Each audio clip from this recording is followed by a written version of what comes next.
सर्वनाम शब्द दो शब्दों के मेल से बना है, सर्व जमा नाम। सर्व का अर्थ है सबका, अतः सर्वनाम का अर्थ है सबका नाम। वैसे तो हम प्रत्येक व्यक्ति, वस्तु, भाव, दशा, प्राणी को नाम से ही संबोधित करते हैं, लेकिन यदि हम इन नामों का प्रयोग बार बार करें तो वाक्य अटपटे बन जाते हैं। आइए इस बात को उदाहरण द्वारा समझें। कोआ प्यासा था, कोआ पानी ढूंढ रहा था। कोए ने एक घड़े में पानी देखा, घड़े में पानी कम था। कोए ने घड़े के पास पड़े कंकड़ घड़े में डाले, पानी ऊपर आ गया। कोआ प्रसन्न हो गया, कोआ पानी पीकर उड़ गया। ऊपर दिए गए गद्यांश को पढ़ने पर कुछ अटपटा सा लग रहा है। अब इस गद्यांश को दोबारा पढ़िए। कोआ प्यासा था, वह पानी ढूंढ रहा था। उसने एक घड़े में पानी देखा, उसमें पानी कम था। उसने घड़े के पास पड़े कंकड़ उसमें डाले, पानी ऊपर आ गया। वह प्रसन्न हो गया, वह पानी पीकर उड़ गया।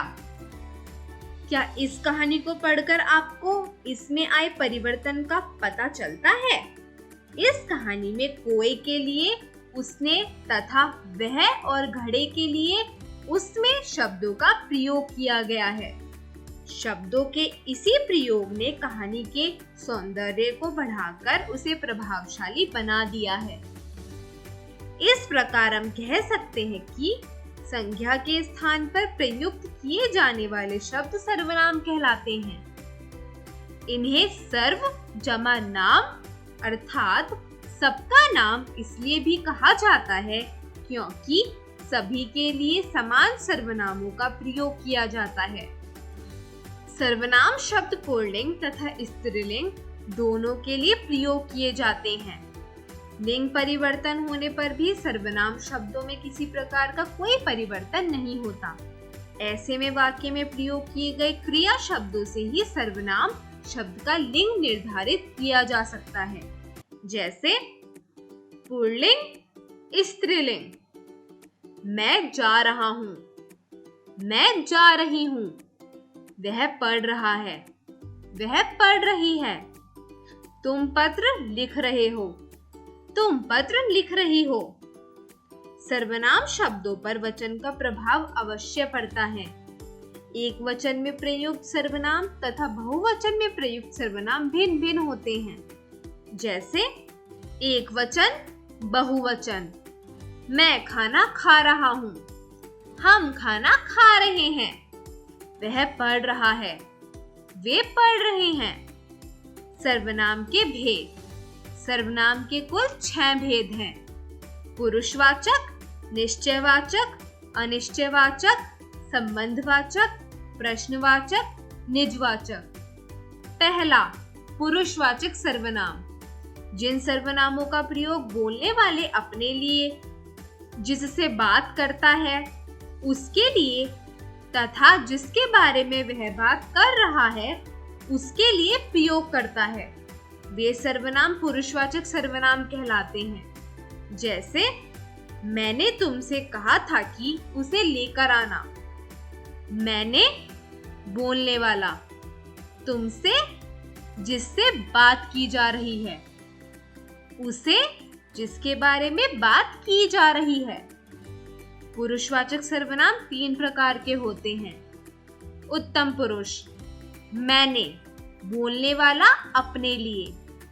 मध्यम पुरुष, तुमसे, सुनने वाले के लिए।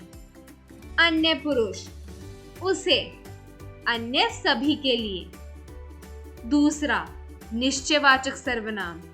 जो सर्वनाम शब्द पास या दूर की किसी निश्चित वस्तु या निश्चित व्यक्ति की ओर संकेत करें, वे निश्चयवाचक सर्वनाम कहलाते हैं। जैसे वह मेरा घर है, वह दूर की वस्तु के लिए। यह मेरी पेंसिल है, यह पास की वस्तु के लिए।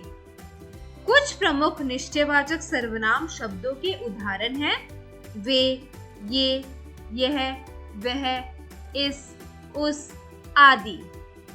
तीसरा, अनिश्चयवाचक सर्वनाम। जो सर्वनाम शब्द किसी निश्चित वस्तु या व्यक्ति का बोध नहीं कराते, वे अनिश्चयवाचक सर्वनाम कहलाते हैं। जैसे दरवाजे पर कोई खड़ा है, कोई अनिश्चित व्यक्ति की ओर संकेत। दूध में कुछ गिरा है, कुछ निश्चित वस्तु की ओर संकेत। कुछ प्रमुख अनिश्चयवाचक सर्वनाम शब्दों के उदाहरण हैं किसी, किन्हीं, कुछ, कोई आदि। चौथा, संबंधवाचक सर्वनाम। वे सर्वनाम शब्द जो वाक्यों में आए दूसरे संज्ञा या सर्वनाम शब्दों से संबंध बताते हैं, वे संबंधवाचक सर्वनाम कहलाते हैं। जैसे जो करेगा सो भरेगा, जिसे चाहो उसे बुला लो। कुछ प्रमुख संबंधवाचक सर्वनाम शब्दों के उदाहरण हैं जिसने, उसने, जिसका, उसका, जो, सो आदि। पांचवा, प्रश्नवाचक सर्वनाम। जिन सर्वनाम शब्दों का प्रयोग प्रश्न करने के लिए होता है, उन्हें प्रश्नवाचक सर्वनाम कहते हैं। जैसे तुम क्या लाए हो, दरवाजे पर कौन खड़ा है।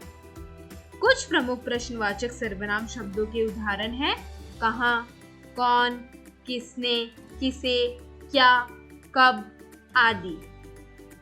छठा, निजवाचक सर्वनाम। जिन सर्वनाम शब्दों का प्रयोग व्यक्ति अपने आप के लिए करता है, वे निजवाचक सर्वनाम कहलाते हैं।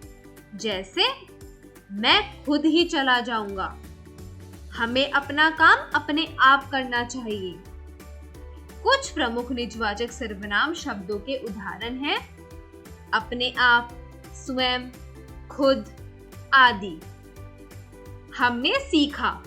संज्ञा के स्थान पर प्रयुक्त किए जाने वाले शब्द सर्वनाम कहलाते हैं। लिंग परिवर्तन होने पर सर्वनाम शब्दों में किसी प्रकार का कोई परिवर्तन नहीं होता। सर्वनाम शब्दों पर वचन का प्रभाव अवश्य पड़ता है। सर्वनाम के कुल 6 भेद हैं। पहला, पुरुषवाचक सर्वनाम। दूसरा, निश्चयवाचक सर्वनाम। तीसरा, अनिश्चयवाचक सर्वनाम। चौथा, संबंधवाचक सर्वनाम। पांचवा, प्रश्नवाचक सर्वनाम। छठा, निजवाचक सर्वनाम। जिन सर्वनामों का प्रयोग बोलने वाला अपने लिए, जिससे बात करता है, उसके लिए तथा जिसके बारे में वह बात कर रहा है, उसके लिए करता है, वे सर्वनाम पुरुषवाचक सर्वनाम कहलाते हैं। जो सर्वनाम शब्द पास या दूर की किसी निश्चित वस्तु या निश्चित व्यक्ति की ओर संकेत करें, वे निश्चयवाचक सर्वनाम कहलाते हैं। जो सर्वनाम शब्द किसी निश्चित वस्तु या निश्चित व्यक्ति का बोध नहीं कराते, वे अनिश्चयवाचक सर्वनाम कहलाते हैं। कुछ सर्वनाम शब्द जो वाक्य में आए दूसरे संज्ञा या सर्वनाम शब्द से संबंध बताते हैं, वे संबंधवाचक सर्वनाम कहलाते हैं। जिन सर्वनाम शब्दों का प्रयोग प्रश्न करने के लिए होता है, उन्हें प्रश्नवाचक सर्वनाम कहते हैं। जिन सर्वनाम शब्दों का प्रयोग व्यक्ति अपने आप के लिए करता है, वे निजवाचक सर्वनाम कहलाते हैं।